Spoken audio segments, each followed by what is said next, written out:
This is the Hidden Killers podcast with Tony Bruschi.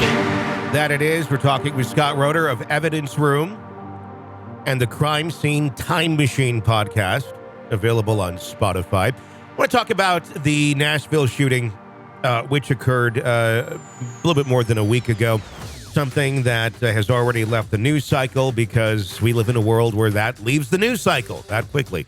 And I mean, that in itself I could go on about. But I want to talk specifically about the evidence in this case. I don't know how much that really is going to go into play anymore because we have the killer. The killer is dead. And the officers were heroes. They did the right thing. They went in there this round and really, truly did what they needed to do. This was not another Uvalde type situation. Talk to me about that a little bit, Scott, from your perspective as someone who deals with evidence. What was done right in this case with those very brave officers? Short answer, bravery. Heroic bravery. I want to send my deepest gratitude to those officers in Nashville. Those guys are true heroes. Those guys did the right thing. They did not cower away from danger. They put their lives ahead of anybody else. When they walked into that school and they realized what was going on, they knew what was going on really quick. They got tipped off early. They were on their way before the first shot was fired, I believe, due to some really good citizen reporting to suicide hotlines and so on and so forth. So this is an example of law enforcement being brave, being heroes. God bless those gentlemen. There is a place in heaven for each one of those guys that went in there and saved more children and more people from being killed. I'm sorry, I don't mean to preach, but from an evidence standpoint, and from just what I've seen in my life of hostile takedowns on whether it's a SWAT raid on a citizen or whether they're responding to a mass shooting like in Uvalde, where those cops were just cowards, that these officers in Nashville, they should be brought to the White House, getting medals and honors and have bridges and streets named after them, because these guys are real American heroes right here. And I just want to make sure I say that loud and clear for everybody to hear. Sure, without a doubt. Talking about the evidence and such in a case like this, where we know we know who the shooter was, we know what they did. Is there much evidence to gather in something like this? Is this more of a cleanup type situation where there's nothing really to prove here anymore? Yeah, Tony. This is a as far as the scene, the physical scene itself, that's a memorial site now. They need to, I think they've probably already done this very quickly, but I think that they needed to, clean that up as fast as possible. I do think that there's some evidence that this still needs to be collected by law enforcement on this case. Where did she get that gun? How did she get that gun? How did somebody who was under psychiatric care get a gun? That's what that whole see something, say something law is about. If somebody is mentally ill or, that kind of thing, the people are supposed to intervene. From what I understand, there's a lot of online chatter of evidence that needs to be collected. Then we need to see, was there anybody out there urging her to do this? I think there is some evidence to still be collected, Tony. Mm-hmm. It's pretty in the news all over the place. We can go back to the days of Charles Manson.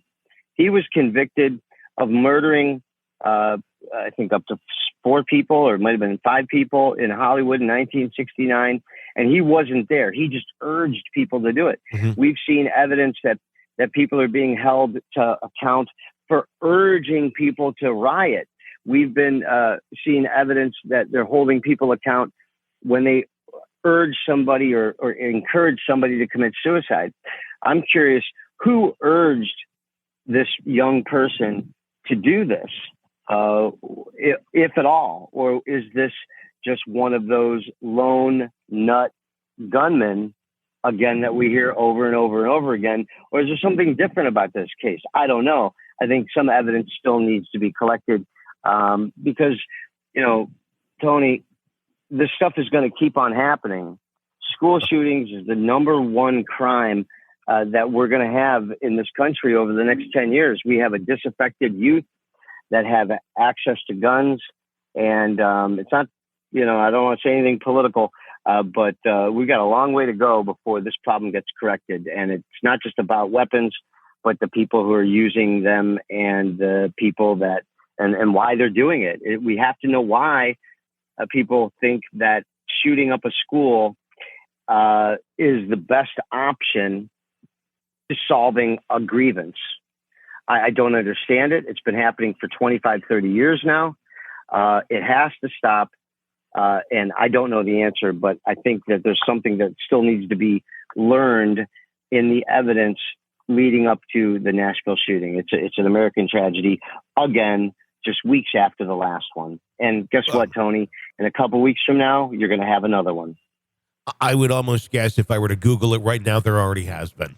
At the rate that they happen at, and the fact that it doesn't even make the news cycle very often, unless there's some sort of difference to it. This one, I think, got more attention simply because the individual who was the shooter was transgender, which in the end of the day, I don't think really has anything to do with a human being deciding to pick up a gun and shoot up a school.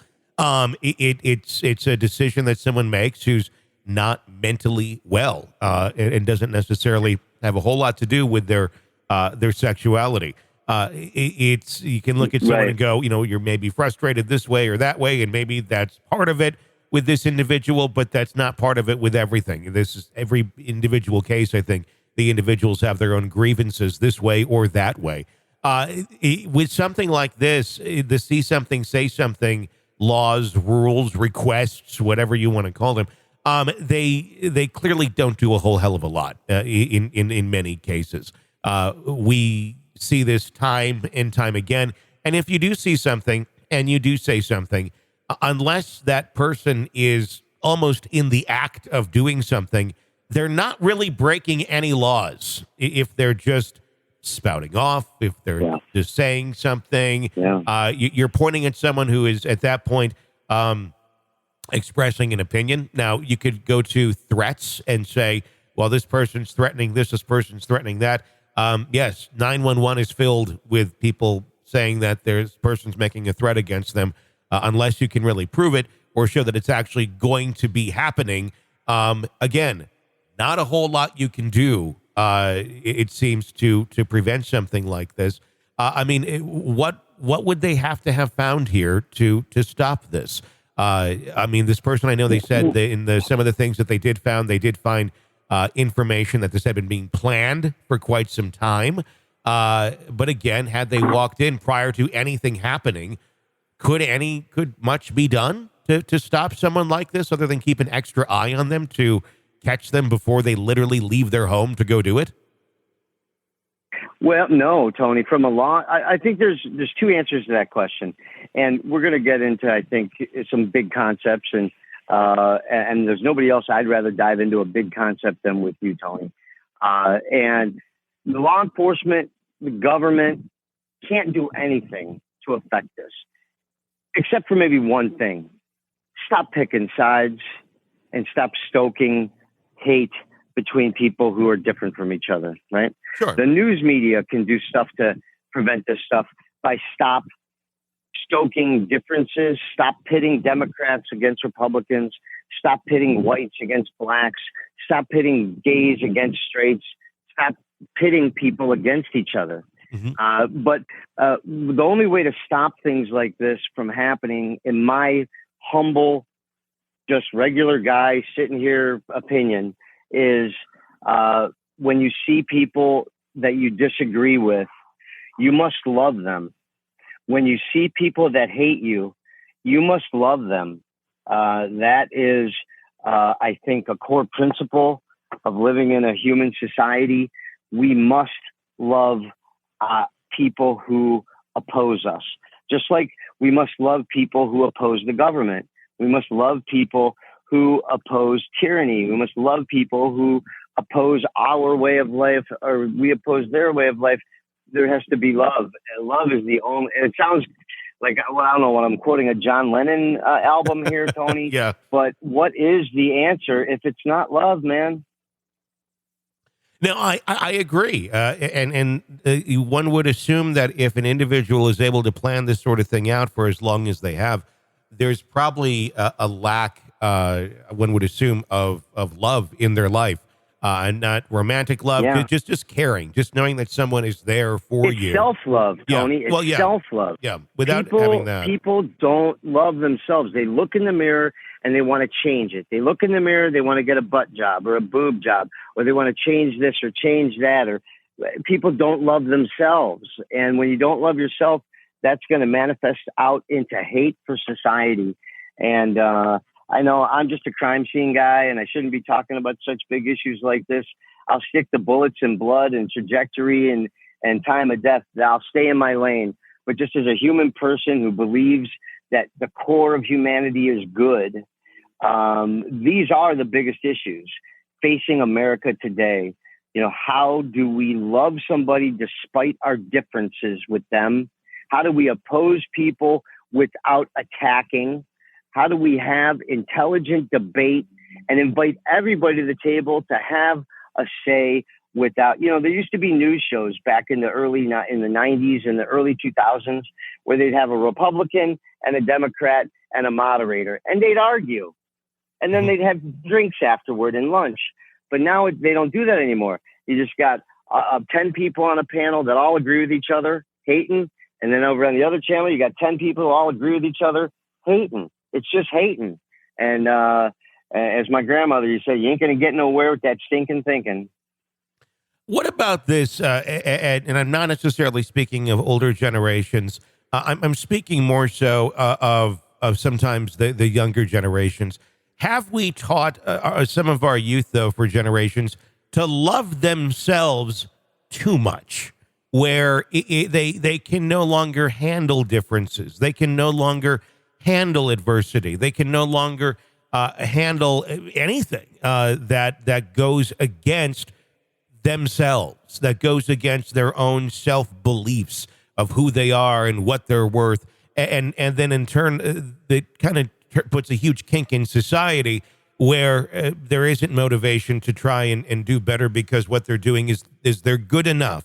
And then when they get into the real world and life and the rest of the world doesn't necessarily continue to coddle their snowflake image of themselves because they do love themselves far too much. And I do think there is a thing of doing that because then you become a narcissist where it's just over the top and they're not able to handle differences. And then they lash out in such extreme ways because there isn't more of I think, a toned down, moderate version of loving oneself.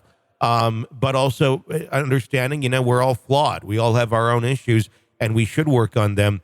But I think sometimes people get to the point of, well, now I am so dug into who I am and that I'm always right, that then when there is diversity, it turns into this must destroy, must cancel, must eliminate anything that doesn't go along with their own belief system. Wow. Hallelujah, Tony. That is...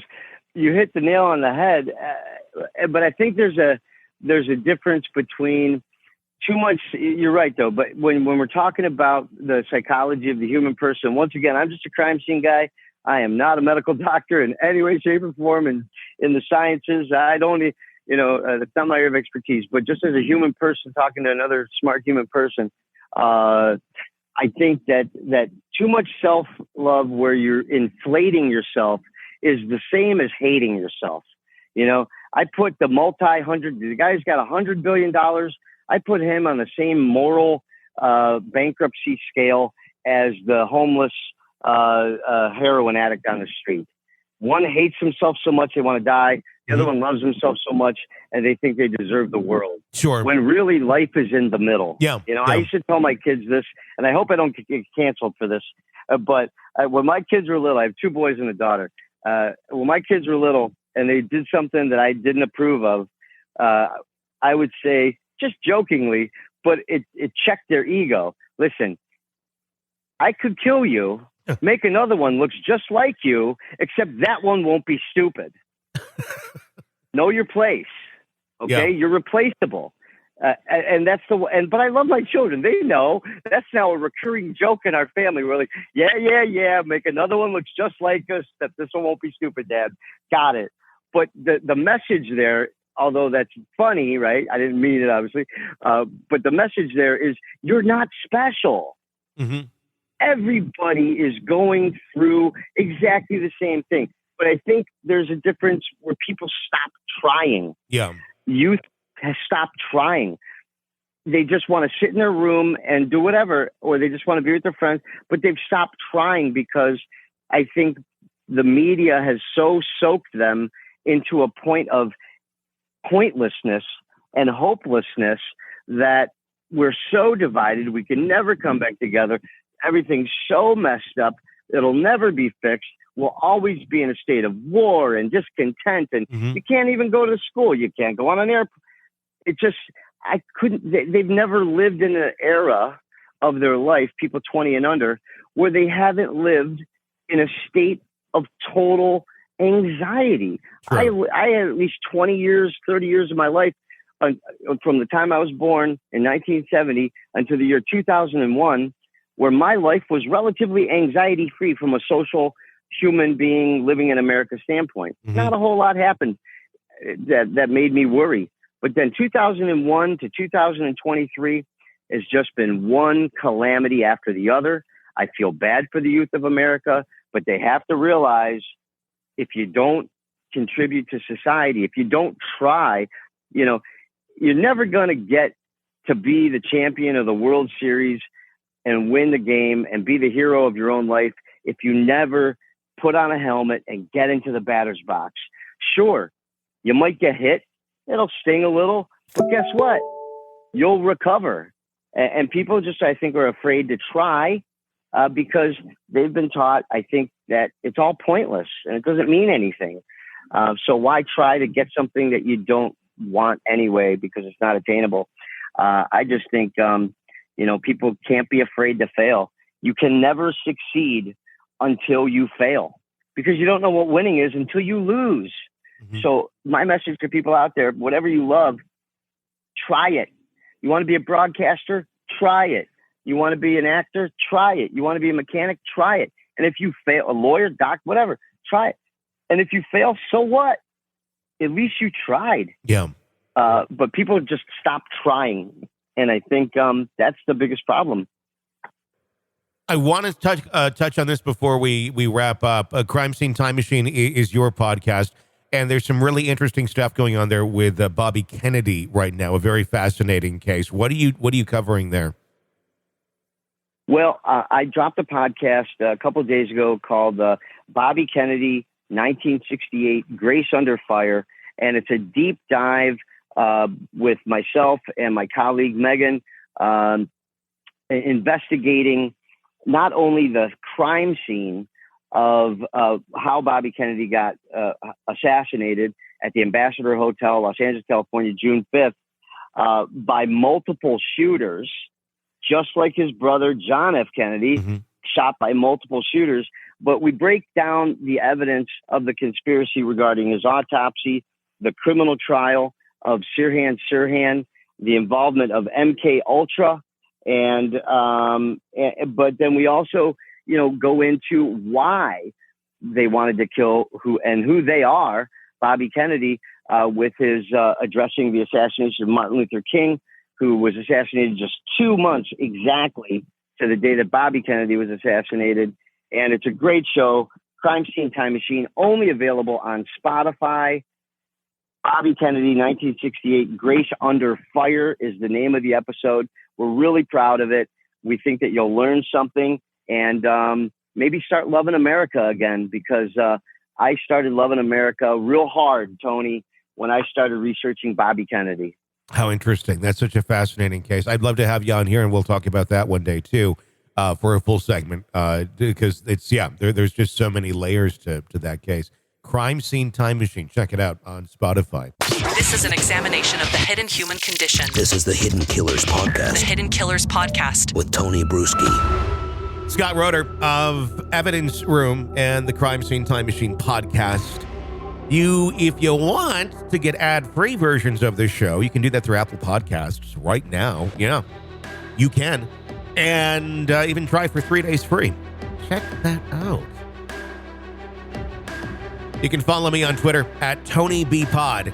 My name's Tony Bruschi. Stay with us.